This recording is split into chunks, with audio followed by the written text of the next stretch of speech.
എപ്പിസോഡിന്റെ തുടക്കത്തിൽ ക്ലിനിക്കിൽ ഫാത്തിമ പ്രഗ്നന്റ് അല്ലെന്ന് സ്കാനിങ്ങിൽ കണ്ട് ഫാത്തിമയ്ക്ക് പക്ഷെ പ്രഗ്നൻസി ക്രേവിങ്സ് ഉണ്ടെന്നൊക്കെ എലിസിൽ നിന്നറിഞ്ഞ ക്രിസ്റ്റി ഫാത്തിമയ്ക്ക് ഈ ക്രേവിങ്സ് തുടങ്ങിയിട്ട് ഒരാഴ്ചയോളമേ ആയിട്ടുള്ളൂ എന്നുകൂടി മനസ്സിലാക്കുകയാണ്. തനിക്ക് ഇതെന്താണ് സംഭവിക്കുന്നതെന്ന് ഭയന്ന് എല്ലാവരോടും ഫാത്തിമ തിരക്കുമ്പോൾ ഒന്ന് ആലോചിച്ചിരുന്നു പോകുന്ന ക്രിസ്റ്റി ഇത് സൈക്കോമാറ്റിക് പ്രഗ്നൻസി എന്ന റയർ കണ്ടീഷൻ ആയിരിക്കുമെന്നും അതായത് പ്രഗ്നന്റ് ആണെന്ന് ഒരാളുടെ ശരീരം വിശ്വസിക്കാൻ തുടങ്ങി അതിൻ്റെതായ സിംറ്റംസ് കാണിക്കുന്ന അവസ്ഥയാണെന്നും പറയുമ്പോൾ ഹിസ്റ്ററിക്കൽ പ്രഗ്നൻസി എന്ന് ആ അവസ്ഥയ്ക്ക് മറ്റൊരു പേര് പറയുന്ന മെറിയൽ. സീസൺ 2-ൽ ബോയ്ഡിന്റെ സ്കിന്നിന് ഉള്ളിൽ വേംസിനെ മറ്റാർക്കും കാണാൻ പറ്റാതെ ബോയ്ഡ് മാത്രം കണ്ടത് ഓർമ്മയില്ലേന്ന് ഈ സ്ഥലത്ത് എന്ത് വേണമെങ്കിലും നടക്കാമെന്ന സാധ്യതകൾ ആരും തള്ളിക്കളയില്ലെന്ന് ഫാത്തിമയെ സമാധാനിപ്പിക്കുകയാണ്. ശരിക്കും എന്തൊക്കെ വിചിത്ര സംഭവങ്ങളാണ് ഇവിടെ നടന്നുകൊണ്ടിരിക്കുന്നതല്ലേ.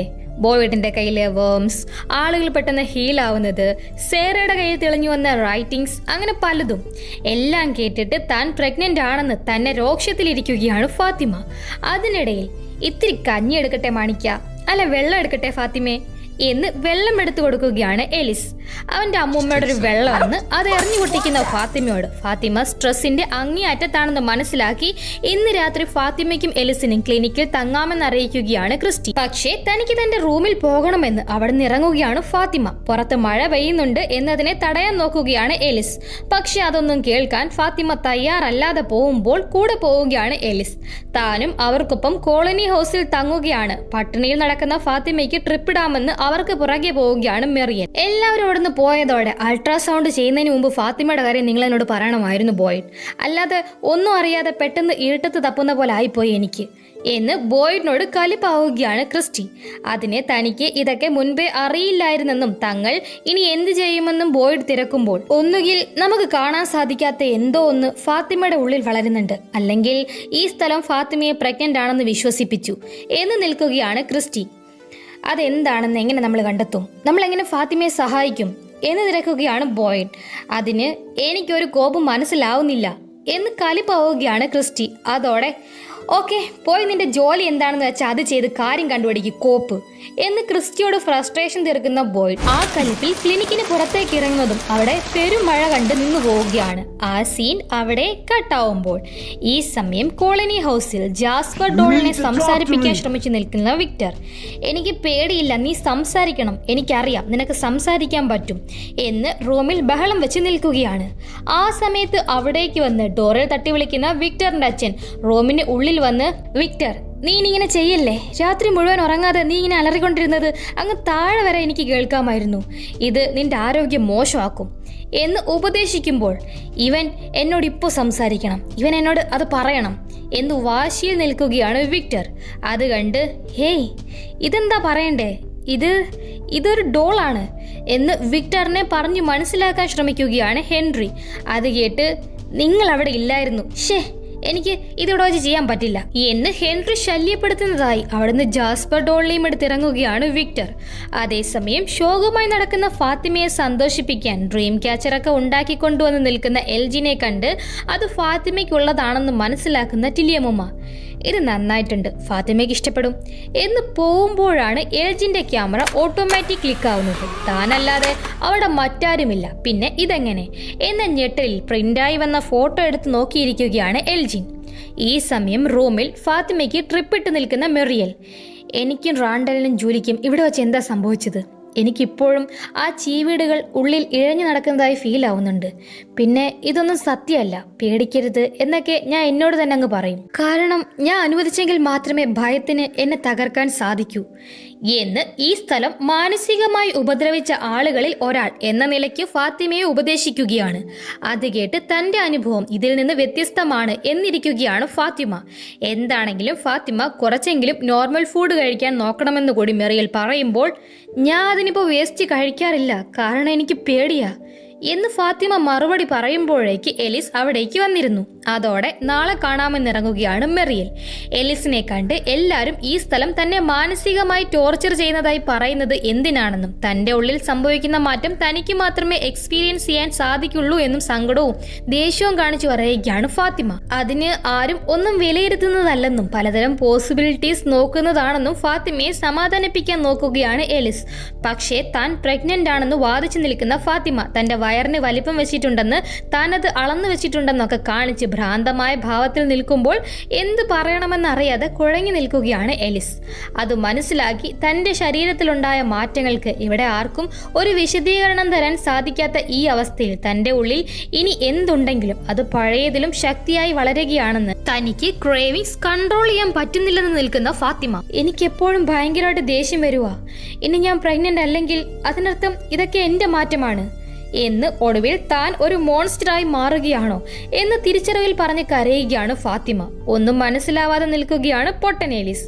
ആ സീൻ അവിടെ കട്ടാവുമ്പോൾ മറുവശത്ത് ഡോണിയോട് ഫാത്തിമ പ്രഗ്നന്റ് അല്ലെന്ന് ക്രിസ്റ്റി അൾട്രാസൗണ്ട് ചെയ്ത് കണ്ട കാര്യം പറഞ്ഞു നടക്കുകയാണ് ബോയ്ഡ്. എല്ലാം കേട്ട് ആ പെണ്ണിനോട് ഞാനിതൊരു മിറാക്കിളാണെന്നൊക്കെ ഒരു ഓളത്തിനങ്ങ് പറഞ്ഞതാ എന്ന് ഡോണ നടക്കുമ്പോൾ ചിലപ്പോൾ തന്റെ സ്കിന്നിന് ഉള്ളിൽ വേംസ് ഉണ്ടായ പോലെ ഫാത്തിമയ്ക്കുള്ളിൽ തങ്ങൾ കാണാത്ത എന്തോ ഒന്നുണ്ടാകും, അല്ലെങ്കിൽ ഈ സ്ഥലം ഫാത്തിമയെ മൈൻഡ് റേപ്പ് ചെയ്തു എന്ന് നടക്കുകയാണ് ബോയ്ഡ്.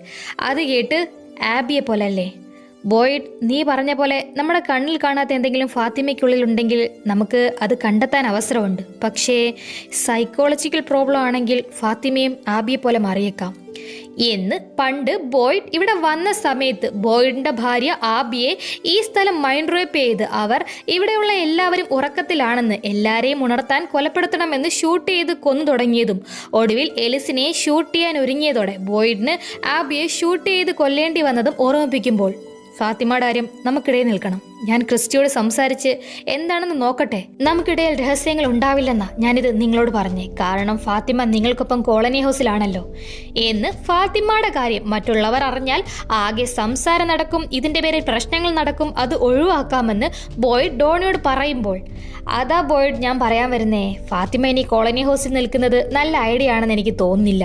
ഇവിടെ ഇപ്പോൾ ഫാത്തിമയുടെ കാര്യത്തിൽ നമുക്ക് മുൻപിൽ രണ്ട് സാധ്യതകളുണ്ട്. അത് രണ്ടും കോളനി ഹൗസിലുള്ളവർക്ക് ഭീഷണിയാവുന്ന തരത്തിലുള്ളതാ.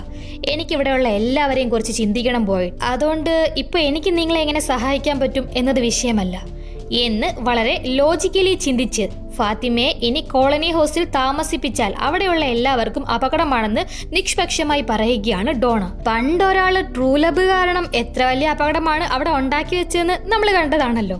അത് കേട്ടതും വൈകാരികമായ രീതിയിൽ മാത്രം ചിന്തിക്കുന്ന ബോയ്ഡ് ഓക്കെ, അങ്ങനെയെങ്കിൽ ഞാൻ അവർക്ക് ഷെരീഫ് സ്റ്റേഷനിൽ സ്ഥലം കൊടുത്തോളാം എന്ന് എന്ത് വയ്യാവേലിയും താൻ ഏറ്റെടുക്കുമെന്ന് നടക്കുകയാണ്. ഒരു വശത്ത് കാട്ടിൽ ടൗണിലേക്ക് വേണ്ട വെജിറ്റബിൾസ് ശേഖരിച്ചു നിൽക്കുന്ന ജിമ്മിനോട് ഇന്നലെ രാത്രി നമ്മുടെ ടെന്റിന് ചുറ്റും കേട്ട ശബ്ദം ആ മോൺസ്റ്ററിൻ്റെതല്ലെന്ന് ഉറപ്പാ എന്ന് കൂട്ടത്തിൽ ഒരു ലേഡി പറയുകയാണ്.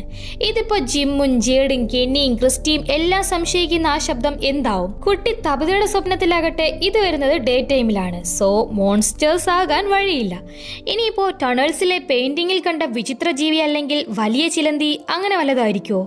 ഈ സീസണിൽ തന്നെ നമുക്ക് അത് കണ്ടെത്താമെന്ന് പ്രതീക്ഷിക്കാം. പെട്ടെന്നാണ് ഇതാണോ സ്വപ്നത്തിൽ കണ്ട സ്ഥലം എന്ന് ഈതിന്റെ ശബ്ദം ജിമ്മി കേൾക്കുന്നത്. നോക്കുമ്പോഴുണ്ട് തന്റെ മോനും ഭാര്യയും കാട്ടിൽ. അത് കണ്ട് തബിത എന്ന് നിന്ന് പോവുകയാണ് ജിം. നേരം വെളുത്തതും അടുത്ത പണിയുമായി ഇറങ്ങിയ തന്റെ ഭാര്യയും മകനെയും വള്ളി ജേഡിനെയും കണ്ട് ഞെട്ടുകയാണ് ജിം. ഡാഡ് എന്ന് ഓടി വന്ന് ഈതൻ ജിമ്മിനെ ഹഗ് ചെയ്യുമ്പോൾ എന്തു പറ്റി, ജൂലി എവിടെ എന്ന് കൂട്ടത്തിൽ ജോലി ഇല്ലാത്തത് കണ്ട് ജൂലിക്ക് വല്ലതും പറ്റുമെന്ന് വെപ്രാളപ്പെടുകയാണ് ജിം. ഒരു കുഴപ്പമില്ല എന്ന് തബിത അറിയിക്കുമ്പോൾ ഓൾ റൈറ്റ്, ഇങ്ങോട്ട് വന്നത് എൻ്റെ ഐഡിയ ആണ്, തബിത ഇവിടെ വരണമായിരുന്നു എന്ന് തങ്ങൾ ഇവിടെ വന്നതിൽ പ്രശ്നം വേണ്ടെന്ന് ഇടയ്ക്ക് കയറി പറയുകയാണ് ജേഡ്. മോം ചെറുതായിരുന്നപ്പോൾ വിക്ടറിന്റെ അമ്മയെ പോലെ ഈ സ്ഥലം കണ്ടിട്ടുണ്ട് എന്ന് കാര്യം അറിയിക്കുകയാണ് കുരുപ്പീതൻ. അതിനിടയിൽ വെജിറ്റബിൾസ് ഒക്കെ എടുത്ത് ടൗണിൽ പോകാൻ ഒരുങ്ങുന്നവർ ജിമ്മിനോട് വരുന്നുണ്ടോന്ന് വിളിക്കുമ്പോൾ താൻ പുറകെ വന്നോളാമെന്ന് അവരെ അറിയിച്ചു വിടുകയാണ് ജിം. ആ സീൻ അവിടെ കട്ടാവുമ്പോൾ ക്ലിനിക്കിൽ തന്റെ വീട്ടിൽ ആരുമില്ലെന്ന് ഇന്നു രാത്രി ക്രിസ്റ്റിക്കൊപ്പം നിൽക്കാമെന്ന് ബാഗൊക്കെ എടുത്തു വന്ന ജൂലി അവിടെ റാണ്ടൽ നിൽക്കുന്നത് കണ്ട് താൻ എങ്ങോട്ട് പോവാ, ഒരു കമ്പനി വേണോ എന്ന് അയാളോട് തിരക്കുമ്പോൾ വേണ്ടെന്ന് നടക്കുകയാണ് റാണ്ടൽ. അത് കേട്ടിട്ടും ഓക്കെ ഞാൻ ഈ ബാഗ് ഒന്ന് അകത്തേക്ക് വെച്ചിട്ട് ദേ വരുന്നു എന്ന് ഇന്ന് റാണ്ടലിന് കമ്പനി കൊടുക്കാൻ കൂടെ ചെല്ലുകയാണ് ജൂലി. ഈ സമയം ജൂലി സ്റ്റഫ് കൊടുത്ത് ഉഷാറാക്കിയ എൽജിൻ ക്യാമറ ഓട്ടോമാറ്റിക് ക്ലിക്കായി വന്ന ഫോട്ടോയിലെ റൂട്ട് സെല്ലാർ കണ്ട് ആ സെല്ലാറിന് മുൻപിൽ വന്ന് നിൽക്കുകയാണ്. നമുക്കറിയാം ഈ റൂട്ട് സെല്ലാറിനുള്ളിൽ ഒളിച്ചിരുന്നാണ് പണ്ട് ഇവിടെ നടന്ന മസാക്കർ വിക്ടർ സർവൈവ് ചെയ്തതെന്നും ജേഡ് ഇവിടെ വന്ന് വലിയ കല്ല് വീണ് മരിച്ച ഒരു മനുഷ്യനെ കണ്ടതും കോളനി ഹൗസിലെ കൂട്ടക്കൊല നടന്നപ്പോൾ ഫാർവേ ട്രീ വഴി ജൂലി ഇവിടെ എത്തിപ്പെട്ടതും എല്ലാം. ശേഷം ആ ബങ്കർ ഡോർ തുറന്നു ടോർച്ച് അടിച്ച് അതിനുള്ളിൽ കയറുന്ന എൽജിൻ അതിനുള്ളിൽ ഒരു ഡോർ കണ്ട് തുറന്നു നോക്കി മറ്റൊരു വാർഡ്രോബ് കാണുകയാണ്. എന്നാൽ അവിടെ ഒന്നും ഇല്ലെന്ന് കരുതി തിരിഞ്ഞു നടക്കുകയാണ് പുള്ളി. പെട്ടെന്ന് ആരോ ആ വാർഡ്രോബിനുള്ളിൽ തട്ടുന്ന ശബ്ദം കേൾക്കുന്ന എൽജിൻ അത് മാറ്റുമ്പോഴാണ് വീണ്ടും ഒരു ചെറിയ റെഡ് ഡോർ കൂടി കാണുന്നത്. ആ സീൻ അവിടെ കട്ടാവുമ്പോൾ ഈ സമയം തന്റെ അശ്രദ്ധ മൂലം കൊല്ലപ്പെട്ട നിക്കിയെ അടക്കിയ സ്ഥലത്താകണം കുറ്റബോധത്തിൽ വന്ന് നിൽക്കുന്ന പോലീസ് ലേഡി അക്കോസ്റ്റ റെസ്റ്റോറന്റിൽ അമ്മയുടെ ഓർമ്മകളിൽ നിൽക്കുന്ന കെന്നിക്കടുത്തേക്ക് കയറി ചെല്ലുകയാണ്. അവരെ കണ്ട കെന്നി, സോറി, ഞങ്ങൾ ഇനി ഒരിക്കലും ഫുഡ് സെർവ് ചെയ്യില്ല എന്നറിയിക്കുമ്പോൾ ഇവിടെ എന്തിനാ ഈ ഡൈനർ ഉള്ളേ? അവിടെ പോസ്റ്റ് ഓഫീസ് ലുക്കിൽ ഒരു ഷെരീഫ് സ്റ്റേഷൻ, അതോ ട്രാവൽ ഏജൻസിയോ? ഏത് സൈക്കോ ആണ് ഈ സ്ഥലം പണിതേ? എന്തുകൊണ്ടാ നിങ്ങൾക്കൊന്നും ഈ സംശയം വരാത്തത് എന്ന് ആരും ഇതൊക്കെ എന്തുകൊണ്ട് ചിന്തിക്കുന്നില്ല എന്ന് അക്കോസ്റ്റ തിരക്കുമ്പോൾ ഞങ്ങളും ഇതൊക്കെ തിരക്കിയിരുന്നു, ഒരു ചായ എടുക്കട്ടെ എന്ന് ഇവിടുത്തെ കഥ പറയാൻ എന്നോണം നിൽക്കുകയാണ് കെന്നി. മറുവശത്ത് കാട്ടിൽ സ്റ്റാച്യൂസ് കണ്ട് അത് നോക്കി വരച്ചു നിൽക്കുന്ന ജേഡിനൊപ്പം നിന്ന ഈതൻ. ഈ സ്ഥലം എന്തൊരു ക്രീപ്പിയാ, ഇവിടെ ആരാണോ താമസിച്ചിരുന്നത്? ഇവിടെ താമസിച്ചിരുന്നവർക്ക് എന്ത് പറ്റി കാണുമെന്നാ നിങ്ങൾക്ക് തോന്നുന്നേ എന്ന് സംശയങ്ങൾ ചോദിച്ച് നിൽക്കുമ്പോൾ ചിലപ്പോ അവരോടൊന്ന് പോയി കാണും എന്ന് ചെക്കനോട് സംസാരിക്കാൻ വയ്യാതെ ജേഡ് മറുപടി പറയുമ്പോൾ നിങ്ങൾക്കറിയോ അവര് വീട്ടിൽ പോയി കാണും എന്ന് എന്തോ ടൂർ വന്ന പോലെ അവിടെ മൊക്കെ നടന്നു കാണാൻ പോവുകയാണ് ഈതൻ. സൂക്ഷിച്ച് നടക്ക്, ഇവിടെ ബെയർ ട്രാപ്പ് ഉണ്ട് എന്ന് ക്രിസ്റ്റിക്ക് ഇവിടെ വെച്ച് പണി കിട്ടിയത് ഓർത്ത് ഈതനെ അറിയിക്കുകയാണ് ജേഡ്. ഈ സമയം അവിടുന്ന് മാറി നിന്ന് തനിക്ക് ഈ സ്ഥലവുമായി എന്തോ ബന്ധമുണ്ടെന്ന കാര്യം ജിമ്മിനോട് വിവരിച്ചു നിൽക്കുകയാണ് തബിത. അതിന് നീ കുഞ്ഞിലൊരു ദുസ്വപ്നം കണ്ടെന്ന് വെച്ച് എന്താ എന്ന് എല്ലാം കേട്ടിട്ടും ജിം തിരക്കുമ്പോൾ ഇതൊരു സാധാരണ സ്വപ്നം അല്ല. മാസങ്ങളോളം ഞാൻ വീണ്ടും വീണ്ടും കാണുമായിരുന്നു. എല്ലാ രാത്രിയും ഞാൻ അത് കണ്ട് അലറി കരഞ്ഞുണരുമായിരുന്നു. ഞാൻ കണ്ടതെല്ലാം ഇവിടെ ഉണ്ട്, എന്നിട്ടും ഇതൊരു സ്വപ്നമായിട്ട് തള്ളിക്കളയാൻ പറ്റുമോ എന്ന് തിരക്കുകയാണ് തബിത.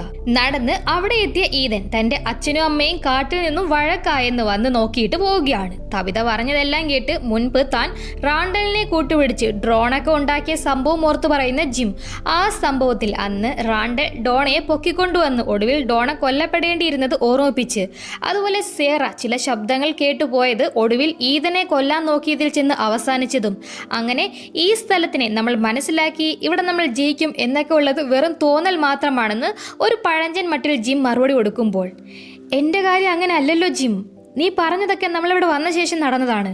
പക്ഷെ ഞാൻ ഇതൊക്കെ എൻ്റെ കുഞ്ഞിലേ കണ്ടു എന്നായി പറയുന്നേ. എനിക്ക് നല്ല പേടിയുണ്ട്, നിനക്കും പേടിയുണ്ടെന്നറിയാം. പക്ഷെ ഇതിനൊക്കെ പിന്നിലെ സത്യം അറിയാതെ കണ്ടില്ലെന്നിരിക്കാൻ എനിക്ക് പറ്റുന്നില്ല എന്ന് തബിത അറിയിക്കുമ്പോൾ ഓക്കെ എന്ന് ഒടുവിൽ എല്ലാം തബിതയുടെ ആഗ്രഹം പോലെ എന്ന് സമ്മതിച്ചു നിൽക്കുകയാണ് ജിം. ഈ സമയം കാട്ടിൽ റാണ്ടലിനൊപ്പം നടന്നു കയറുന്ന ജൂലി തബിത കാണാറുള്ള വിയേർഡ് പിള്ളേരുടെ കാര്യവും അതിന്റെ പേരിൽ ജിം പ്രശ്നം ഉണ്ടാക്കുന്നതും ജിമ്മിന് പറയാൻ ന്യായമുണ്ടെന്ന് ജിം ഇവിടെ ഓരോന്ന് കണ്ടെത്താൻ ഇറങ്ങി പുറപ്പെട്ട് സീസൺ 1ലും സീസൺ 2ലും ഫ്ലോപ്പ് ആയതും എല്ലാം വിവരിക്കുമ്പോൾ ജൂലി പറയുന്നതൊന്നും കേൾക്കാൻ താല്പര്യമില്ലാതെ എന്ന മട്ടിൽ നടക്കുകയാണ് റാണ്ടൽ. അത് മനസ്സിലാക്കി അയാളുടെ ശ്രദ്ധ മറ്റെന്തോ ആണല്ലോ എന്ന് തിരക്കുകയാണ് ജൂലി. തണുപ്പിൽ വളരുന്ന ചാക എന്ന ഒരുതരം കൂണ് നോക്കുവാണെന്ന് അതിന് റാണ്ടൽ മറുപടി പറയുമ്പോൾ അയാൾ ബസ്സിൽ എങ്ങോട്ടേക്കായിരുന്നു യാത്ര എന്ന് തിരക്കുകയാണ് ജൂലി. ഞാൻ ഈ മുടിഞ്ഞ ബസ്സിലെ കയറ്റി നിർത്തി ഒരു കാറ് വാങ്ങാൻ പോകുമായിരുന്നു എന്നതിന് നിരാശയിൽ റാണ്ടൽ മറുപടി പറയുമ്പോൾ എനിക്ക് ലേണേഴ്സ് പോലും എടുക്കാൻ പറ്റിയില്ല, 15 വയസ്സിൽ കിട്ടേണ്ടതാ. പക്ഷെ തോമസിന്റെ മരണശേഷം ഒന്നും അങ്ങോട്ട് നടന്നില്ല എന്ന് അത് കേട്ട് തന്റെ കാര്യം പറഞ്ഞ് ജൂലി ശോകമാവുമ്പോൾ തോമസ് ജൂലിയുടെ ബ്രദർ ആണെന്ന് മനസ്സിലാക്കുന്ന റാണ്ടൽ ജൂലിയെ തനിക്കൊപ്പം എങ്ങോട്ടേക്കോ വരാൻ വിളിക്കുകയാണ്. ഈ സമയം റെസ്റ്റോറന്റിൽ ഈ ശപിക്കപ്പെട്ട ടൗണിൽ എത്തിപ്പെടുന്ന എല്ലാവരും തുടക്കത്തിൽ അക്കോസ്റ്റിയെ പോലെ ഒന്നും വിശ്വസിക്കാനോ ഉൾക്കൊള്ളാനോ തയ്യാറല്ലാതെ താൻ ആദ്യമായിട്ട് എന്തൊക്കെയോ കണ്ടെത്താൻ പോകുന്നു, ഇവിടുന്ന് പുറത്തു പോകും എന്നൊക്കെ ആവേശം കാണിക്കും. ഒടുവിൽ ഈ സ്ഥലവുമായി അഡ്ജസ്റ്റ് ആവുമെന്ന് പറയുമ്പോൾ താൻ അങ്ങനെ എല്ലാവരെയും പോലെ അല്ലെന്ന് നിൽക്കുകയാണ് അക്കോസ്റ്റ. അതിന് മുൻപ് ഈ സ്ഥലത്ത് വന്ന താനും ഇതുപോലെയാണ് കരുതിയിരുന്നതെന്നും ഒടുവിൽ തന്റെ അച്ഛനെ നോക്കാൻ വേണ്ടി താൻ ഈ സ്ഥലത്തോട് പൊരുത്തപ്പെട്ടു എന്ന് അതിന് കെന്നി മറുപടി പറയുമ്പോൾ നിന്റെ പപ്പ മരിച്ചോ എന്ന് എടുത്തടിച്ച പോലെ തിരക്കുന്ന അക്കോസ്റ്റയോട് ലിയോ മരിച്ചെന്ന് വല്ലാതെ നിൽക്കുകയാണ് കെന്നി. അത് കേട്ട്, അപ്പോൾ നിന്റെ അമ്മ അവരല്ലേ ഇത് നടത്തിയിരുന്നത്? രണ്ടുപേരും ഇവിടെ വെച്ചാണോ മരിച്ചേ എന്ന് മനസാക്ഷി ഇല്ലാത്ത പോലീസുകാരുടെ സ്വഭാവം കാണിക്കുകയാണ് അക്കോസ്റ്റ. അതെന്ന് വിഷമമടക്കി പറഞ്ഞു വല്ലായ്മയിൽ നിൽക്കുന്ന കെന്നി ആ വിഷയം മാറ്റാൻ, നിന്റെ കാര്യോ, നാട്ടിലാരെങ്കിലും ഉണ്ടോ എന്ന് അക്കോസ്റ്റയുടെ ഈ ഫീലിങ്സ് ഇല്ലാത്ത ചോദ്യവും രീതിയും കണ്ട് കെന്നി തിരക്കുമ്പോൾ തനിക്ക് ആരും ഇല്ലെന്നറിയിക്കുകയാണ് അക്കോസ്റ്റ. ഒന്നുകിൽ മനുഷ്യന് മനസാക്ഷി വേണം, അല്ലെങ്കിൽ എന്തെങ്കിലുമൊക്കെ ഫീൽ ചെയ്തിട്ടുണ്ടാവണം. ഇത് രണ്ടും ഇല്ലാത്തവർ ഇങ്ങനെ ഇരിക്കുമല്ലേ? അക്കോസ്റ്റയോട് തങ്ങൾക്ക് മോൺസ്റ്റേഴ്സിൽ നിന്ന് രക്ഷയായി താലിസ്മൻ ഉള്ളതും ഇത് കിട്ടുന്നതിന് മുൻപ് ആളുകൾ എവിടെയെങ്കിലുമൊക്കെ ഒളിച്ചിരുന്ന് കഷ്ടിച്ച് രക്ഷപ്പെടുമായിരുന്നു എന്നും ആ സമയത്തല്ല താൻ ഇവിടെ വന്നതെന്നും അന്നുണ്ടായിരുന്നവരിൽ അധികം പേരും ഇപ്പോൾ ജീവനോടെ ഇല്ലെന്നൊക്കെ അറിയിച്ച് താലിസ്മൻ ബോയ്ഡാണ് കണ്ടെത്തിയത് എന്നുകൂടി കെന്നി പറയുമ്പോൾ, അപ്പൊ അതുകൊണ്ടാണല്ലേ അയാൾ വലിയ God king of the world എന്ന് സീൻ കാണിക്കുന്നേ പന്ന എന്ന് ബോയ്ഡിന്റെ പേര് കേട്ടതും കലി അടങ്ങാതെ നിൽക്കുന്ന അക്കോസ്റ്റ, അയാൾ എന്റെ ഗണ്ണെടുത്തു എന്നുകൂടി പുലമ്പുമ്പോൾ അതിനങ്ങനെ തെറ്റു പറയാൻ പറ്റുമോ എന്ന് തിരക്കുകയാണ് കെന്നി. അത് കേട്ട്, ഞാൻ ചെയ്തതിന്റെ ഭാരം ഈ ജീവിതകാലം മുഴുവൻ ഉണ്ടാവും എന്ന് വെച്ച അവൻ ആരാ എന്ന് വീണ്ടും കലിപ്പിൽ നിൽക്കുകയാണ് അക്കോസ്റ്റ. വേറെ ഒന്നും പറയാനില്ലാതെ അവരോട് ഒന്ന് ഫ്രഷ് ആവാനും കോളനി ഹൗസിൽ ഇഷ്ടം പോലെ ഡ്രസ് ഉണ്ടെന്നും അറിയിക്കുകയാണ് കെന്നി. അതോടെ നിന്റെ ഒന്നും ഒരു കോപ്പിലെ ഡ്രസ്സ് എനിക്ക് വേണ്ട, നിന്റെ ചായയും വേണ്ട, നിന്റെയൊക്കെ പൊരുത്തപ്പെട്ടു പോവുക അല്ലെങ്കിൽ മരിക്കുക എന്ന ഫിലോസഫിയും കേൾക്കണ്ട, എനിക്ക് ഈ സ്ഥലവുമായി കംഫർട്ടബിൾ ആകാനും പ്ലാനില്ല എന്ന് അക്കോസ്റ്റ തിളയ്ക്കുമ്പോൾ പെട്ടെന്നാണ് അവിടെയുള്ള മറ്റൊരു ജൂക്ക് ബോക്സിൽ ഒരു സോങ് പ്ലേ ആവുന്നത്. അത് 70s ഓ ചൈൽഡ് എന്ന സോങ് ആയിരുന്നു. ഇതിന്റെ ലിറിക്സ് ശ്രദ്ധിച്ചു കേട്ടാൽ ഇത് പ്രതീക്ഷയെ പറ്റിയും മോശം ദിവസങ്ങൾക്ക് ശേഷം നല്ല ദിനങ്ങൾ വരും എന്നുമെല്ലാമുള്ള സോങ് ആയിരുന്നു. ഇതിനു മുന്നേ ഇവിടെയുള്ള മറ്റൊരു ജൂക്ക് ബോക്സിൽ കെന്നിയുടെ അമ്മ മരിച്ചപ്പോൾ സെലിബ്രേഷൻ സോങ് പ്ലേ ആയതും കെന്നി അത് ദേഷ്യത്തിൽ തകർത്തതുമെല്ലാം നമ്മൾ കണ്ടതാണ്. അപ്പോൾ ശരിക്കും ഇവിടെ ലോസ്റ്റിലൊക്കെ നമ്മൾ കണ്ടതുപോലെ നല്ലതും ചീത്തയുമായ രണ്ട് എൻറ്റിറ്റീസ് ഉണ്ടാവുമോ? നമുക്ക് നോക്കാം. ശേഷം ചായ ഉണ്ടാക്കിയതിന് താങ്ക്സ് എന്ന് അവിടുന്ന് കലിയോടെ പാഞ്ഞു പോകുന്ന അക്കോസ്റ്റ ജസ്റ്റ് മിസ്സിന് ഡ്രൈവർ ലേഡിയെ ഇടിച്ചില്ലെന്ന് പോവുകയാണ്. അതും കണ്ട് കെന്നിക്കരികിൽ വരുന്ന ബസ് ഡ്രൈവർ ലേഡി, ഈ ഡൈനർ വീണ്ടും ഓപ്പൺ ചെയ്യുന്നതിനെ കുറിച്ച് നിന്നോട് സംസാരിക്കണമായിരുന്നു എന്ന് അവർ വന്ന കാര്യം അറിയിച്ചു നിൽക്കുകയാണ്. മറുവശത്ത് സെല്ലാറിലെത്തിയ എൽജിൻ അവിടെ ഒരു ബെഡൊക്കെ കണ്ടെത്തി നിവർത്തിയിടുകയാണ്. അവിടെ വളരെ പഴക്കം ചെന്ന, അതായത് 1800 കാലഘട്ടത്തിലെ വസ്തുക്കൾ നമുക്ക് കാണാം. മാത്രമല്ല അവിടെ ഒരു മൂലയ്ക്ക് ആരോ മൂടിയിട്ട നിലയിൽ ഒരു ഡെഡ് ബോഡിയും പുള്ളിക്കാരൻ കണ്ടെത്തുകയാണ്. പെട്ടെന്ന് എൽജിന് പുറകിൽ വിയേർഡ് രൂപം എത്തിയത് മനസ്സിലാക്കുന്ന എൽജിൻ ഒട്ടും ഭയക്കാതെ, ഇവിടെയാണോ അത് സംഭവിക്കുന്നത് എന്ന് എന്തിനെക്കുറിച്ചോ തിരക്കി നിൽക്കുകയാണ്. ആ സീൻ അവിടെ കട്ടാവുമ്പോൾ കോളനി ഹൗസിൽ നിന്ന് നേരെ സേറയുടെ വീട്ടിലേക്ക് വന്ന് തട്ടി വിളിക്കുന്ന വിക്ടർ ഡോർ തുറന്ന സേറയോട്, ഞാൻ ബേസ്മെന്റിലേക്ക് പോയിക്കോട്ടെ, ഇവനെ കൊണ്ട് ഒരു രഹസ്യം പറയിക്കാനുണ്ട് എന്ന് ജാസ്പറിനെ കണ്ടെത്തി കൊണ്ടുവന്ന് നിൽക്കുമ്പോൾ വിക്ടറിനെ അകത്തേക്ക് കയറ്റുകയാണ് സേറ. ഒരു വശത്ത് ഡോണയുടെ വാനിനരികിൽ ജൂലിയുമായി എത്തുന്ന റാണ്ടൽ ജൂലിയെ അതിനുള്ളിൽ കയറ്റി വാൻ സ്റ്റാർട്ട് ചെയ്ത് ചെറിയ ഡ്രൈവിംഗ് ലെസൺസ് ഒക്കെ നൽകി അവിടുന്ന് പോവുകയാണ്. എന്താല്ലേ? ഇനി കോളനി ഹൗസിലാവട്ടെ പല ചിന്തകളിൽ ജോലി ചെയ്ത് മുഷിപ്പോടെ നിൽക്കുകയാണ് ഡോണ. അവിടേക്ക് വന്ന് എന്തോ തിരയുന്ന ഹെൻറിയെ കണ്ട് അവർ കാര്യം തിരക്കുമ്പോൾ, ഒരു ഡ്രിങ്ക് കഴിച്ചാൽ കൊള്ളാന്നുണ്ട് എന്ന് കാര്യം അറിയിക്കുകയാണ് ഹെൻറി. ഓക്കെ, എനിക്കും വേണം, പോകാം എന്ന് വെള്ളമടിക്കാൻ കമ്പനി കിട്ടിയ പോലെ ഹെൻറിയുമായി പോവുകയാണ് ഡോണ. ഈ സമയം ഷെരീഫ് സ്റ്റേഷനിലേക്ക് വരുന്ന ബോയ്ഡ് അവിടെ മാകെ അലങ്കോലമായി കിടക്കുന്നത് കണ്ട് അവിടെ ആരോ കയറിയത് മനസ്സിലാക്കി, ആരവിടെ എന്ന് വിളിച്ച് ചോദിക്കുമ്പോൾ പുറത്തേക്ക് ഇറങ്ങി വരുന്ന അക്കോസ്റ്റ, നിങ്ങൾ എൻ്റെ ഗണ്ണെടുത്തു, എനിക്കത് ഇപ്പോൾ തിരികെ വേണം എന്ന് നിൽക്കുകയാണ്. അതിന് അവരോട് ഇറങ്ങിപ്പോകാൻ ബോയ്ഡ് പറയുമ്പോൾ, എൻ്റെ തോക്ക് വന്നേക്ക്, ഞാൻ പോയേക്കാം എന്ന് അവിടെ തിരയാൻ തുടങ്ങുകയാണ് അക്കോസ്റ്റ. ഇത് വലിയ ശല്യമായല്ലോ, നീ പേടിച്ചൊരാളെ ഷൂട്ട് ചെയ്തു കൊന്നു എന്ന് ബോയ്ഡ് നിൽക്കുമ്പോൾ, ദുസ്വപ്നങ്ങളിൽ മാത്രം കണ്ടിട്ടുള്ള ജന്തുക്കളെ എന്നെ തുരത്തിയത് കൊണ്ടാണ് ഞാൻ പേടിച്ചത് എന്ന് അതിന് കാരണം പറയുകയാണ് അക്കോസ്റ്റ. ആ ജന്തുക്കൾ ഇവിടെ ഉള്ളതാ, എന്നും ഉണ്ടാവുകയും ചെയ്യും, അത് ഹാൻഡിൽ ചെയ്യാൻ നിനക്കാകും എന്ന് നീ പ്രൂവ് ചെയ്യുന്നത് വരെ നിന്റെ കയ്യിൽ ഒരു ലോഡഡ് ഗൺ തരുന്ന പ്രശ്നമില്ല എന്ന് ബോയ്ഡ് അറിയിക്കുമ്പോൾ, ഡോ പുല്ലേ, എനിക്ക് നിന്റെ മുന്നിൽ പ്രൂവ് ചെയ്യേണ്ട ആവശ്യമില്ല, ഇത് കണ്ടോ, പോലീസാ ഞാൻ, റിയൽ പോലീസ്, അല്ലാതെ ചുമ്മാ ഞാൻ പോലീസാണെന്ന് പറഞ്ഞ് നടക്കുമല്ല എന്ന് ID കാർഡൊക്കെ എടുത്ത് എക്സ് മിലിറ്ററി ബോയ്ഡിനെ കാണിച്ച് പുച്ഛിക്കുകയാണ് അക്കോസ്റ്റ. ഓക്കെ, നീ ഇന്ന് അക്കാദമിയിൽ നിന്ന് ഇറങ്ങിയ 2 ദിവസമായോ അതോ 3 ദിവസം എന്ന് അക്കോസ്റ്റയ്ക്ക് എക്സ്പീരിയൻസ് കുറവാണെന്ന് മനസ്സിലാക്കിയത് പറഞ്ഞ് ബോയ്ഡും പുച്ഛിക്കുമ്പോൾ ID കാർഡ് തിരികെ വെച്ച് അയാൾ അതൊന്നും അറിയേണ്ടെന്ന് നിൽക്കുകയാണ് അക്കോസ്റ്റ. അവിടെ നിനക്ക് തെറ്റിയത്. കാരണം ഞാനാ ഇവിടെ എല്ലാവർക്കും സുരക്ഷ നൽകുന്നത്, ഞാനാ ഇവിടെ എല്ലാവരുടെയും ജീവൻ രക്ഷിക്കുന്നത് എന്ന് താൻ ഇവിടെ കഷ്ടപ്പെടുന്നത് പറയുകയാണ് ബോയ്ഡ്. വാവ്, പിന്നെ ഞാൻ അറിഞ്ഞത് വെച്ച് ഈയിടെ നിങ്ങൾ നല്ലപോലെ സുരക്ഷ കൊടുക്കുന്നുണ്ട് എന്ന്. ബോയ്ഡ് കാരണമുണ്ടായ പ്രശ്നങ്ങളും ഈയിടെയായിട്ട് ബോയ്ഡിന്റെ വീഴ്ച കൊണ്ട് ടിയാൻജൻ ഉൾപ്പെടെ കൊല്ലപ്പെട്ടതും റാണ്ടലിനെ ബോയ്ഡ് മോൺസ്റ്റേഴ്സിന് ഇട്ടുകൊടുത്തു പോയതും ഒക്കെ താൻ അറിഞ്ഞു എന്ന് കുത്തി പറഞ്ഞു കാണിക്കുകയാണ് അക്കോസ്റ്റ. അതോടെ ദേഷ്യത്തിൽ അവരോട് ഇറങ്ങിപ്പോകാൻ പറഞ്ഞ് അലറുകയാണ് ബോയ്ഡ്. അത് കേട്ട് ലവലേശം കൂസാതെ എനിക്കെന്റെ ഗണ്ണ് വേണം എന്ന് ബോയ്ഡിന് നേർക്ക് അക്കോസ്റ്റ നിൽക്കുമ്പോൾ, ഗൺ വേണം അല്ലേ എന്ന് ചുവരിലെ മാപ്പ് എടുത്തു മാറ്റി അവിടെ ഭിത്തിയിലെ ഹോളിൽ നിന്ന് ഗണ്ണ് പുറത്തെടുക്കുന്ന ബോയ്ഡ് അതിലെ ബുള്ളറ്റ്സ് എല്ലാം എടുത്തു മാറ്റി. ഇന്നാ നിന്റെ ഗണ്ണ്, ബുള്ളറ്റ് ഉപയോഗിക്കാൻ നീ ആയെന്ന് തോന്നുമ്പോ ഞാൻ തരും എന്ന് കാലിത്തോക്കെടുത്ത് കയ്യിൽ കൊടുക്കുമ്പോൾ ഇവൻ ആരാ നാറി എന്ന പോലെ പുച്ഛിച്ച് അത് വാങ്ങിവെച്ച് പോകാനൊരുങ്ങുകയാണ് അക്കോസ്റ്റ. അവരെ വിളിച്ചു നിർത്തി, മേലാൽ എന്റെ പെർമിഷൻ ഇല്ലാത്തതിനകത്ത് കയറിയ ഞാൻ ആരാണെന്ന് നീ അറിയും എന്ന് ബോയ്ഡ് ഭീഷണിപ്പെടുത്തുമ്പോൾ ആയിക്കോട്ടെ ഷെറിഫ് എന്ന് പുച്ഛിച്ചിറങ്ങി പോവുകയാണ് അക്കോസ്റ്റ. വീണ്ടും ഫ്രസ്ട്രേഷനിൽ നിൽക്കുകയാണ് നമ്മുടെ ബോയ്ഡ്. അതേസമയം കോളനി ഹൗസ് ഡോണയ്ക്കൊപ്പം മദ്യപിച്ച് നിൽക്കുന്ന ഹെൻറി. ഞാൻ ഇന്ന് വിക്ടർ റൂമിൽ പോയപ്പോൾ ഒരിക്കലും ചിന്തിക്കാൻ പാടില്ലാത്തൊരു ചിന്ത എൻ്റെ മനസ്സിൽ വന്നു. ഞാനിവിടെ വരാൻ പാടില്ലായിരുന്നു, തബ്ദയെ കണ്ടു മുട്ടണ്ടായിരുന്നെന്ന് ഞാൻ ആഗ്രഹിച്ചു പോയി. കാരണം വിക്ടർ മരിച്ചെന്ന് കരുതിയിരുന്നതായിരുന്നു ഇതിനേക്കാൾ എളുപ്പം. ഏതെങ്കിലും അച്ഛന്മാർ മക്കളെക്കുറിച്ച് അങ്ങനെ ചിന്തിക്കുവോ എന്ന് താൻ ഇവിടെ വന്ന് ഈ അവസ്ഥ കണ്ട് ഇതുപോലെ ചിന്തിച്ചുപോയ കുറ്റബോധം പറയുമ്പോൾ അയാൾക്ക് വീണ്ടും ആൽക്കഹോൾ ഒഴിച്ചു നൽകി ഒപ്പം മദ്യപിച്ച് നിൽക്കുകയാണ് ഡോണ.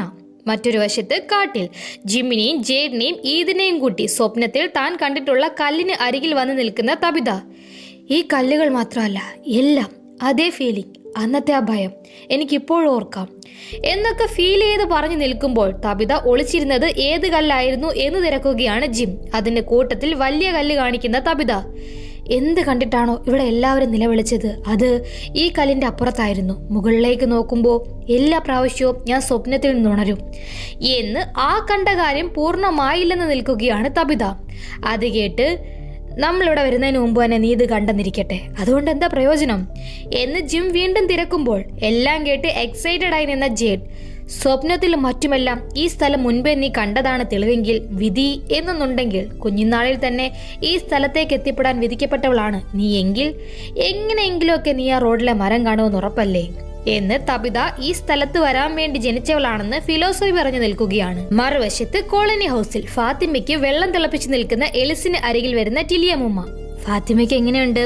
ചീഞ്ഞ വെജിറ്റബിൾസിനോടുള്ള അവളുടെ ക്രേവിങ്സിന്റെ കാര്യം അവൾ എന്നോട് പറഞ്ഞിരുന്നു എന്നറിയിക്കുമ്പോൾ വല്ലായ്മയിൽ മിണ്ടാതെ നിൽക്കുകയാണ് എലിസ്. എലിസിന് തന്നെ വലിയ പരിചയമില്ലെങ്കിലും എന്തെങ്കിലും സഹായമൊക്കെ വേണമെങ്കിൽ താൻ ഉണ്ടാകുമെന്ന് പോവാൻ തുടങ്ങുകയാണ് ടിലിയമ്മ. അവരെ വിളിച്ചു നിർത്തി തങ്ങൾ അൾട്രാസൗണ്ട് ചെയ്ത് നോക്കിയിരുന്നു എന്ന കാര്യം അറിയിക്കുന്ന എലിസ്. ഫാത്തിമയുടെ വയറ്റിൽ കുഞ്ഞില്ല. ഒന്നുകിൽ ആ മെഷീന് കാണാനാവാത്ത മനുഷ്യനല്ലാത്ത എന്തോ ആണുള്ളത്, അല്ലെങ്കിൽ ഈ സ്ഥലം അവളുടെ സമനില തെറ്റിച്ചു തുടങ്ങിയിരിക്കുന്നു. എനിക്ക് അവളെ നഷ്ടപ്പെടുത്താൻ വയ്യ എന്ന് വിഷമം അടക്കി പറയുകയാണ്. ഞെട്ടിക്കുന്ന ഈ കാര്യം കേട്ട ടിലിയമ്മ, നിനക്കവളെ നഷ്ടപ്പെട്ടിട്ടില്ല എലിസ്. എൻ്റെ ഒരു ഫ്രണ്ട് ഒരിക്കൽ പറഞ്ഞിട്ടുണ്ട്, ഒരാൾ മരിക്കുന്നതിന് മുൻപ് അയാളെക്കുറിച്ച് ഓർത്ത് ദുഃഖിക്കരുത്. മരണത്തിന് വേണ്ടിയുള്ള കാത്തിരിപ്പല്ല ജീവിതം, ഒരുപാട് നല്ല അനുഭവങ്ങളും അവസരങ്ങളും നിറഞ്ഞതാ. ഒരാളും എല്ലാ കാലവും ഇവിടെ ജീവിക്കാൻ പോകുന്നില്ല എന്നൊക്കെ ജനിച്ചാൽ ഒരിക്കൽ മരണമെന്ന് എലിസിനെ ഉപദേശിച്ച്, നിങ്ങൾക്ക് എന്താ വേണ്ടെന്ന് വെച്ചാൽ എന്നെ കൊണ്ട് കഴിയുന്നത്, ഒരുപാടൊന്നും പറ്റിയില്ലെങ്കിലും പക്ഷെ ഞാൻ ഉണ്ടാവും എന്ന് സപ്പോർട്ട് അറിയിച്ച് നിൽക്കുമ്പോൾ അവർ എന്തിന് തങ്ങളെ സപ്പോർട്ട് ചെയ്യുന്നു എന്ന് സംശയം തിരക്കുകയാണ് എലിസ്. അതിന് വയസ്സായില്ലേ, പിന്നെ എനിക്ക് നല്ല ലവ് സ്റ്റോറീസ് ഇഷ്ടാ എന്ന് ഫാത്തിമയ്ക്ക് വെള്ളം എടുത്ത് റൂമിൽ പോകാമെന്ന് നിൽക്കുകയാണ് ടിലി. ഈ സമയം റൂമിൽ കയ്യിലെ നീഡിൽ കുത്തിയ ഭാഗത്ത് മുറിവ് വലുതായ പോലെ കണ്ട് വെപ്രാളത്തിൽ എഴുന്നേറ്റ ഫാത്തിമ അടുത്തിരുന്ന പാത്രത്തിൽ വൊമിറ്റ് ചെയ്യുകയാണ്. പെട്ടെന്നാണ് ഫാത്തിമയുടെ വയറിൽ വേദന വന്ന് അസ്ഥി കൂട് തെളിയും വിധം വയർ ഉള്ളിലേക്ക് വലിയുന്നത്. വേദന കൊണ്ടും ആ കാഴ്ച കണ്ടു ഭയന്നും നിലവിളിക്കുകയാണ് ഫാത്തിമ. ഫാത്തിമയുടെ ആ നിലവിളി കേട്ട് അവിടേക്ക് ഓടിയെത്തുകയാണ് എലിസ്. അപ്പോഴേക്കും എല്ലാം ഫാത്തിമയുടെ തോന്നൽ എന്നതുപോലെ വയർ നോർമലായിരുന്നു. എനിക്ക് എന്താ സംഭവിക്കുന്നത് എന്ന് എലിസിനെ കെട്ടിപ്പിടിച്ച് കരയുന്ന ഫാത്തിമയെ സമാധാനിപ്പിച്ച് എലിസ് ഇരിക്കുമ്പോൾ ഇതൊക്കെ കണ്ട് സഹതാപത്തിൽ വിഷമിച്ച് നിൽക്കുകയാണ് ടിലിയമ്മ. അതേസമയം സന്തോഷത്തിൽ വാനിൽ ജൂലിയും കൂട്ടി പോകുന്ന റാണ്ടലിന് പെട്ടെന്ന് ചീവീട് ഇലൂഷൻ ഉണ്ടാവുകയാണ്. വിൻഷീൽഡിൽ ചീവീടിനെ കണ്ട് അതിനെ ഉരച്ചു കൊല്ലുന്ന റാണ്ടൽ അസ്വസ്ഥതയോടെ തെറി വിളിച്ചിരിക്കുമ്പോൾ ഒന്നും മനസ്സിലാവാത്ത കാര്യം തിരക്കുകയാണ് ജൂലി. പെട്ടെന്ന് ആ വാനിന് ഉള്ളിലും റാണ്ടൽ ചീവീടിനെ കണ്ട് വെപ്രാളം കാണിച്ച് വണ്ടിയുടെ കൺട്രോൾ പോകുമെന്ന അവസ്ഥയിൽ വണ്ടി നിർത്തി പുറത്തിറങ്ങി. ചീവീടുകൾ തന്നെ പൊതിയുന്ന പോലെ തോന്നി റാണ്ടൽ വെപ്രാളം കാണിക്കുമ്പോഴേക്ക് എല്ലാം അയാളുടെ തോന്നൽ മാത്രമായി മറഞ്ഞിരുന്നു. അതോടെ എന്താ ഇതൊക്കെ, എന്താ ഉണ്ടായേ എന്ന് കാര്യം തിരക്കുകയാണ് ജൂലി. പക്ഷെ അതിന് മറുപടി പറയാതെ കാട്ടിലേക്ക് നടക്കുന്ന റാണ്ടൽ, നീ വീട്ടിലേക്ക് പോ ജൂലി എന്ന് വിളിച്ചു പറയുമ്പോൾ അത് കേൾക്കാതെ അയാളുടെ പിറകെ പോവുകയാണ് ജൂലി. ഒരു വശത്ത് ക്ലിനിക്കിൽ ക്രിസ്റ്റിയുടെ ബഹളം കേട്ട് വരുന്ന ബോയ്ഡ് ഫാത്തിമയ്ക്ക് വേണ്ടി എലിസ് മരുന്നുകൾ അടിച്ചുകൊണ്ട് പോവാൻ നിൽക്കുന്നതും ക്രിസ്റ്റി അതിനെ തടയുന്നതും കാണുകയാണ്. ബോയ്ഡിനെ കണ്ട്, നിങ്ങളുടെ മോൻ വന്ന് കണ്ട മരുന്നൊക്കെ എടുത്തോണ്ട് പോകാൻ നോക്കുക, ഇതൊക്കെ വളരെ പവർഫുൾ ആയ ആന്റിബയോട്ടിക്സ് ആണ്, ഇത് കാരണം ഉണ്ടാക്കാൻ പോകുന്ന അപകടം എന്താണെന്ന് അറിയോ എന്ന് ക്രിസ്റ്റി നിൽക്കുമ്പോൾ തനിക്ക് ഫാത്തിമ വേദനിച്ച് കഷ്ടപ്പെടുന്നത് കാണാൻ വയ്യെന്നറിയിക്കുകയാണ് എലിസ്. ഞാനൊരു ഡോക്ടറാ, ഒരു തീരുമാനം എടുക്കുമ്പോൾ ഇമോഷണൽ ആവാതെ ബുദ്ധി ഉപയോഗിക്കേണ്ടത് എൻ്റെ ജോലിയാ. നിന്റെ കയ്യിലിരിക്കുന്ന മരുന്നുകൾ വലിയ അപകടം വരുത്തി വയ്ക്കും എലിസ് എന്ന് ക്രിസ്റ്റി അറിയിക്കുമ്പോൾ ആ മരുന്ന് തിരികെ കൊടുക്കാൻ എലിസിനോട് ആവശ്യപ്പെടുകയാണ് ബോയ്ഡ്. അതോടെ മരുന്ന് അവിടെ വെച്ച് ദേഷ്യത്തിലും വിഷമത്തിലും ഇറങ്ങിപ്പോവുകയാണ് എലിസ്. പുറകെ പോകുന്ന ബോയ്ഡ് എലിസിനെ വിളിച്ചു നിർത്തി കെട്ടിപ്പിടിച്ച് സമാധാനിപ്പിക്കാൻ നോക്കുമ്പോൾ, ഞാനിപ്പോൾ എന്താ ചെയ്യേണ്ടത്? ഡാഡിയുടെ കയ്യിൽ വേംസ് വന്നത് ഞാൻ കണ്ടതാ, അമ്മയ്ക്ക് സംഭവിച്ചത് ഞാൻ കണ്ടതാ, ഇതിലേതാ അവൾക്ക് സംഭവിക്കുമെന്നാ ഞാൻ ഭയപ്പെടേണ്ടത്? എൻ്റെ മുന്നിൽ കിടന്ന് അവൾ അനുഭവിക്കുന്നത്, എനിക്ക് എന്താ ചെയ്യേണ്ടതെന്ന് അറിയില്ല എന്ന് ഫാത്തിമയുടെ നില വളരെ വഷളാവുന്നത് മനസ്സിലാക്കി വിഷമം പറഞ്ഞു പോവുകയാണ് എലിസ്. എന്തു വേണമെന്നറിയാതെ നിൽക്കുകയാണ് ബോയ്ഡ്. ഈ സമയം കാട്ടിൽ റാണ്ടലിനെ നോക്കിപ്പോയ ജൂലി ബോയ്ഡ് മുൻപ് സീസൺ 2 എത്തിപ്പെട്ട അണ്ടർഗ്രൗണ്ട് ചിമ്മിനിയൊക്കെ ഉണ്ടായിരുന്ന റാണ്ടലും മെറിയലും ജൂലി നേരിട്ട പ്രശ്നങ്ങൾ തുടങ്ങിയ ആ സ്ഥലത്ത് എത്തുകയാണ്. അപ്പോഴേക്കും റാണ്ടലും അവിടേക്ക് എത്തിയിരുന്നു. ആ സ്ഥലം ഫീൽ ചെയ്യുന്ന ജൂലി, അവിടെ വെച്ച് നിനക്കെന്താ പറ്റിയേ, നീ എന്തിനാ ഓടിയേ എന്ന് തിരക്കുമ്പോൾ ആ സ്ഥലം തിരിച്ചറിഞ്ഞിട്ടെന്ന പോലെ, തിരിച്ചു പോകുമ്പോൾ പറയാം വാ എന്ന് അവിടുന്ന് പോകാൻ വെപ്രാളം കാണിച്ച് ജൂലിയെ വിളിക്കുകയാണ് റാണ്ടൽ.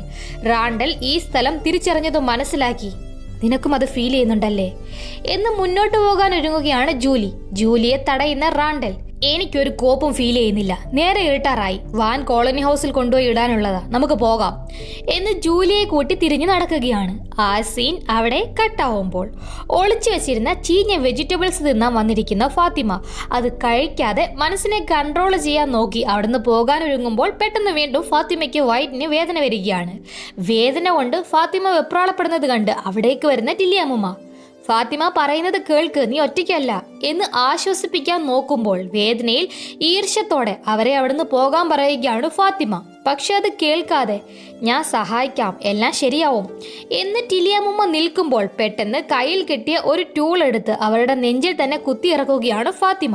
പെട്ടെന്നുള്ള ആ കുത്ത് കിട്ടി ടിലിയമ്മ നിലത്ത് വീഴുന്നതും താൻ ചെയ്ത കാര്യം തിരിച്ചറിഞ്ഞ്, നോ നോ നോ ടിലി ടിലി, ഐം സോറി, അറിയാതെ പറ്റിയതാ എന്ന് ഫാത്തിമ വെപ്രാളത്തിലിരിക്കുമ്പോൾ ഫാത്തിമയുടെ കയ്യിൽ പിടിച്ച് ഇവിടുന്ന് ഓടി രക്ഷപ്പെട് എന്നറിയിച്ച് ഡെഡ് ആവുകയാണ് ടിലിയമ്മ. ആ കാഴ്ച കണ്ടു വന്ന് ഞെട്ടി നിൽക്കുന്ന എലിസിനോട്, എലിസ് ഇത് നോക്ക്, ഞാൻ എന്താ ചെയ്തേ എന്ന് തിരക്കുകയാണ് ഫാത്തിമ. അങ്ങനെ ഇന്നത്തെ എപ്പിസോഡ് ഇവിടെ അവസാനിക്കുമ്പോൾ ഫാത്തിമയെ സഹായിക്കാൻ പോയ ടിലിയമ്മയുടെ കാര്യം അങ്ങനെ ഫാത്തിമ തീരുമാനമാക്കി. ഫാത്തിമയ്ക്ക് എന്താവും ഈ സംഭവിക്കുന്നത്? ടിലിയമ്മയുടെ കൊലപാതകി ഫാത്തിമയാണെന്ന് എല്ലാവരും അറിഞ്ഞാലുള്ള അവസ്ഥ എന്താവും? ഏൽജിൻ എന്താകും റൂട്ട് സെല്ലാറിൽ കണ്ടെത്താൻ പോകുന്നത്? കാത്തിരിക്കുക, കഥ തുടരും. Till then it's your Haira signing off. By.